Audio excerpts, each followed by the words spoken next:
As many of you know, I took this seat back in March, and I've never criticized George not one time. I don't think you can go through public record, the press, and see that I've ever criticized.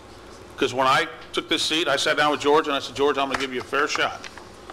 I want to give you the opportunity to either be the city manager for years to come or not, but I want to give you that opportunity. I want to give you the opportunity to convince the other commissioners that you deserve that opportunity.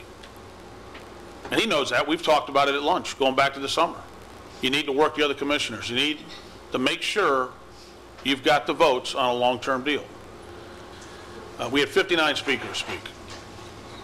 It's interesting. 59 speakers got up to speak tonight.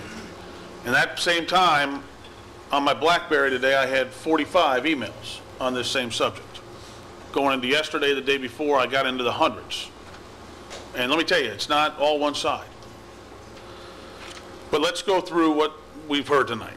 We've had 59 speakers, 50 were positive, no question about it. And a lot of the speakers are people that I know very well, that I respect, that I've looked up to, that I've worked with.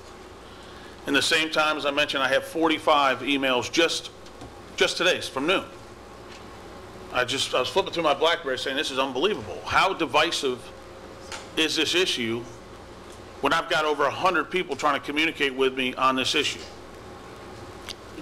Most of the emails I get are actually very personal.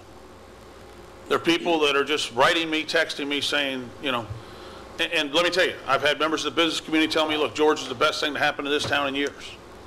I've had members of the beach tell me George is wonderful. I get neighborhoods from other parts of the city saying, please, this guy never meets with us, he ignores our wishes, and he only works with the business community. And I've got the whole gamut of emails. I get, you know, first of all, when I first got elected, I had hundreds of emails firing. I sat down with George and said, there's no reason to fire this guy. I sit here tonight and tell you there's no reason to fire this guy. What we're dealing with is a contract renewal, but there is no reason to fire this guy. I have not come across any behavior or conduct that results in me determining he needs to be fired. So I'm going to say that publicly. The issue, though, is the renewal, and that's what we're going to be talking about. But as to his conduct and actions as city manager, there's no warrant for any firing here. And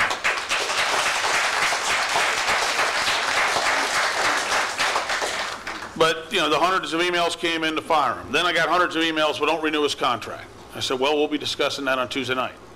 Then I get hundreds of emails to renew his contract. Well, we'll be discussing that on Tuesday night. Then I get hundreds of emails from people saying, you got to alter his contract. I'm going to have people say, you got to alter his salary, you got to alter his time frame, you got to alter his benefits, you got to alter this, alter that. I mean, there are hundreds of opinions in this community on this man. And that's something that concerns me. And it concerns me deeply. Because I served as a mayor of a neighboring town. I hired the city manager in that neighboring town. When I went into that neighboring town as vice mayor, I removed the prior city manager because of unethical conduct, which is not an issue here. But we moved the prior city manager out and brought in a city manager. He is still the city manager there today, 11 years later. Because we brought in someone that everybody was on board with, that everybody felt very comfortable with, and it was a situation that's what warranted it at the time. So I get all these emails about what to do, and it makes it, you know, it makes it a very difficult decision. So I go through the issues, and, you know, I have some complaints about the budgeting process. I mean, what we did was really not zero-based budgeting, but then again, did we have the time to do it? I've got some complaints. I thought a few of the issues that we've had have been mishandled, but everybody makes mistakes. We've heard that tonight.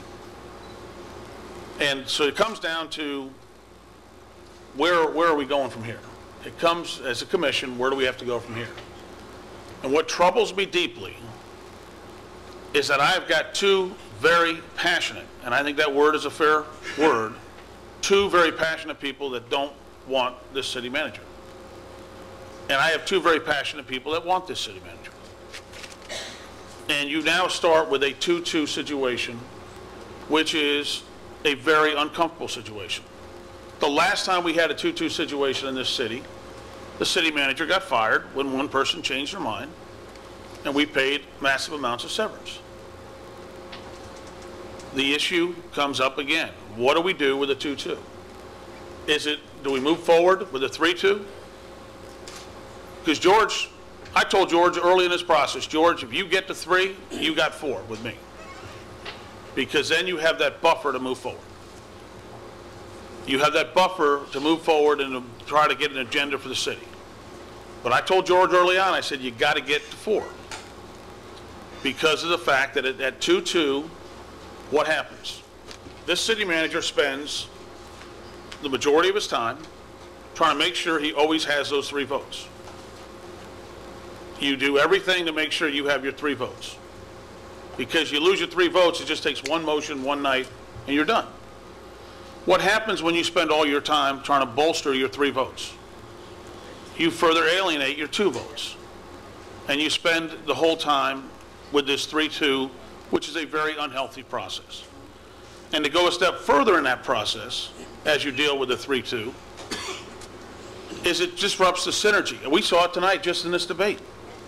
You've got a commission trying to move forward. And all of a sudden, we're in a debate tonight, and we see these little rifts develop. And it's the problem with the constant 3-2 tension on a city commission. Instead of us focusing on the vision, the centennial, where are we going in the next 5 years and 10 years, we're focused on how do we constantly count to 3. And you lose sight of your goals and you lose sight of your objectives. And I discussed this with George. Understand, going back to this whole issue about the delays, there were discussions with George and I about this. George, you got to get to 4. If you want a long-term deal, you got to get to 4. Because the only way we can ensure that you can survive is you got to have 4 votes. Because it just takes one commissioner on a 3-2 and we're done. And now what you heard from Charlotte, which doesn't, I mean, I was aware of these contracts. But if you lose a city manager and then lose 18 personal contracts that are extended out years, you're now looking at severances in the millions. So it comes back to me. What does a fiscally conservative individual do? Do you sign a contract for 3 years knowing that on a 3-2 vote, we're possibly not only looking at severance with the city manager, but looking at severance for 18 high-level people in the city? Does a fiscally conservative mayor do that?